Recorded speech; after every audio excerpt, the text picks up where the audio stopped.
దీపం అంట. స్తోత్రం చెప్పండి గట్టిగా, చేతుల పైకి చెప్పు గట్టిగా. హల్లెలూయా. చదువుతలే మాట మరలా కూడా గట్టిగా చదువమ్మా.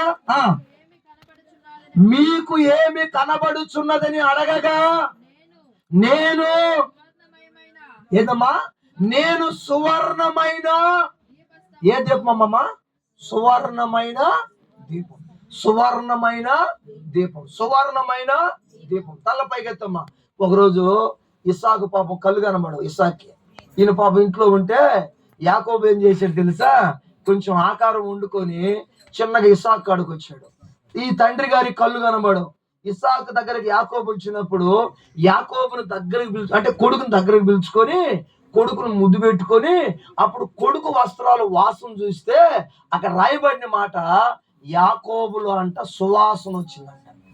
సువాసన అండి, సువాసన, సువాసన, సువర్ణమైన వాసన. యాకోబులో ఏ వాసన ఉంది?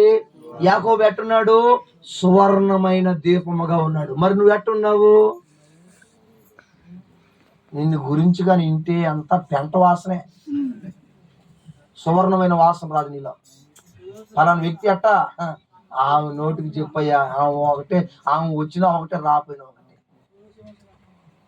గబ్బు మా అయిందేదో అయిపోయింది, జరిగిందేదో జరిగిందని పక్కన పెట్టు. ఈ రోజు నుంచి నువ్వు ఒక దీపం అన్న సంగతి గుర్తించు. దీపముగా ఉన్న నీవు ఒకటి వినాలా, దీపముగా ఉన్న నీవు ప్రకాశించే దీపముగా ఉండాలా, కుటుంబాన్ని కట్టే దీపముగా ఉండాలా. మూడోది సువర్ణమైన దీపం. ఏ దీపం అంట? మాట్లాడు గట్టిగా. ఏ దీపం? సువర్ణమైన దీపం. నీలో సువాసన రావాలా. ఇస్సాకు వాళ్ళ కుమారుడైన యాకోబును వాసన చూసినప్పుడు దగ్గరకు పిలుచుకున్నప్పుడు యాకోబులో నుండి ఇస్సాకుకు సువాసన వచ్చిందంట. సువాసన వచ్చిందంట. నువ్వు ఎక్కడ బతికినా, ఏ ఊరిలో బతికినా, ఏ స్థలంలో ఉన్నా, ఏ ప్రాంతంలో ఉన్నా నీలో సువాసన రావాలి. నీలో సువర్ణమైన వాసన రావాలి. సువర్ణమైన దీపముగా నువ్వు బతకాలి. వ్యాపారంలో ఉన్నావా? సువర్ణమైన దీపముగా ఉండాలి. చదువుకుంటున్నావా?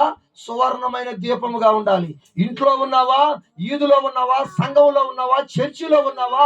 గ్రామంలో ఉన్నావా? నువ్వు ఎక్కడున్నా, ఏ ప్రాంతంలో ఉన్నా సువర్ణమైన దీపముగా నువ్వు కనబడాలా. సువర్ణమైన దీపముగా నువ్వు నీ బ్రతుకును మలుచుకోవాలా. సువర్ణమైన దీపంగా నువ్వు నడుచుకోవాలా.